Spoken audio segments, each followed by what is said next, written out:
ఒకసారి మునీశ్వరులు చాలామంది వ్యాసుని వద్దకు వచ్చి, శివుడు లేదా విష్ణువు ఇద్దరూ గొప్పవారు కదా, వీరిలో మనకి ముక్తిని ప్రసాదించగల పరమాత్ముడెవరో చెప్పండి అని వ్యాస మహర్షిని కోరారు. అప్పుడు వ్యాసుడు విష్ణువే మనకు ముక్తిని ప్రసాదించగలడు అని తెలిపాడు. కానీ మునీశ్వరులకేమో శివుడే ముక్తిని ప్రసాదించగల దేవుడు అనే అభిప్రాయం కలిగింది. అప్పుడు వ్యాసుడేమో అన్ని పురాణాలలోనూ గొప్పగా వర్ణించబడినవాడు విష్ణువే కాబట్టి విష్ణువే ముక్తిని ప్రసాదించగల దేవుడు అని కరాఖండిగా చెప్పాడు. అంతట మునీశ్వరులందరూ ఆశ్చర్యపోయి, అలాగైతే ఈ విషయాన్ని కాశీలోని విశ్వేశ్వరుని సన్నిధిలో నిలబడి మీరు చెప్తే లోకమంతటికీ ఈ వాస్తవాన్ని మీరు తెలియజేసిన వారవుతారు.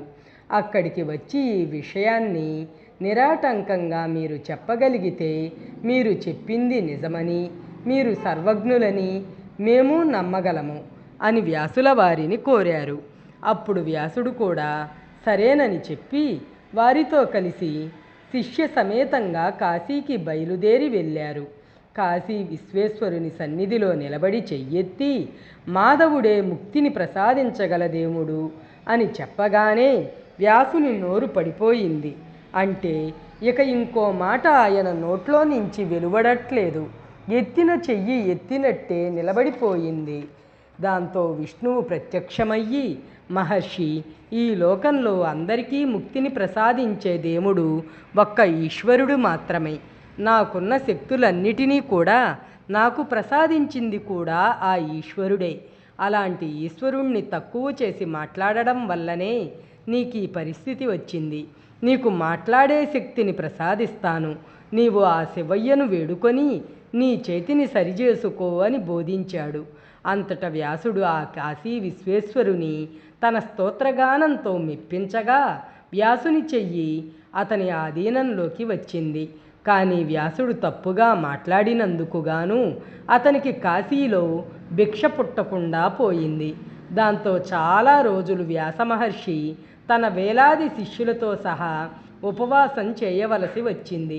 దాంతో ఆకలి బాధను ఓర్చుకోలేక వ్యాసుడు కాశీపట్టణమున నివసించువారు 3 తరముల వరకు ముక్తిని, జ్ఞాన సంపదను కోల్పోతారని శపించాడు. అంతటా ఆ ఈశ్వరుని ధర్మపత్ని అయిన పార్వతీదేవి అనగా కాశీ అన్నపూర్ణమ్మ తల్లి ఒక సాధారణ ఇల్లాలిగా మారి వ్యాసుని వద్దకు వచ్చి అతని శిష్యులను అతనిని పిలిచి భిక్ష లభించేలా చేసింది. అంటే వారికి కడుపు నిండా భోజనం పెట్టింది.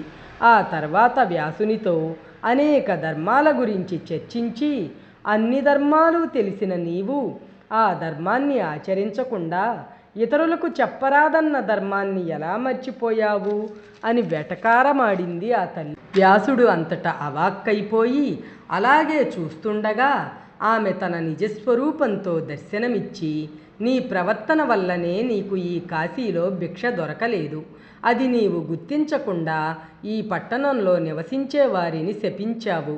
ఆది దంపతులమైన మేము కొలువై ఉండగా ఈ కాశీలో ఇంకెవరి శాపాలు పనిచేయవు. నీవిక్కడ నివసించుటకు అర్హత కోల్పోయావు.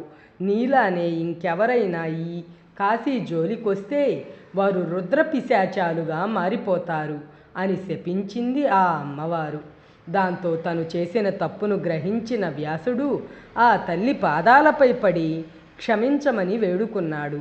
కాశీని వదిలి బ్రతకలేనని మొత్తుకున్నాడు.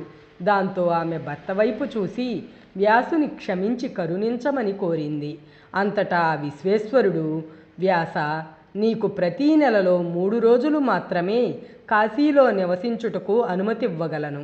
అవి ఏవనగా, 1 అమావాస్య ముందు వచ్చే చతుర్దశి అనగా మాస శివరాత్రి, మరియు ప్రతి అష్టమికి అనగా నెలకు 2 అష్టములు వచ్చును కదా, ఆ 2 రోజుల్లోనూ నీవు తప్పక కాశీలో నిరాటంకంగా నివసించగలవు. మిగిలిన ఏ రోజుల్లోనూ నీవు కాశీలో నివసించలేవు అని తెలిపాడు. దాంతో వ్యాసుడు దిగులుపడి తన దురదృష్టానికి బాధపడుతూ కాశీని వదిలి గంగానదికి తూర్పు తీరాన ఒక చోట ఆశ్రమాన్ని ఏర్పరచుకొని శిష్య సమేతంగా ఆనాటి నుండి అక్కడే నివసించసాగాడు. ఆ ప్రాంతాన్ని వ్యాసకాశీ అని పిలుస్తారు.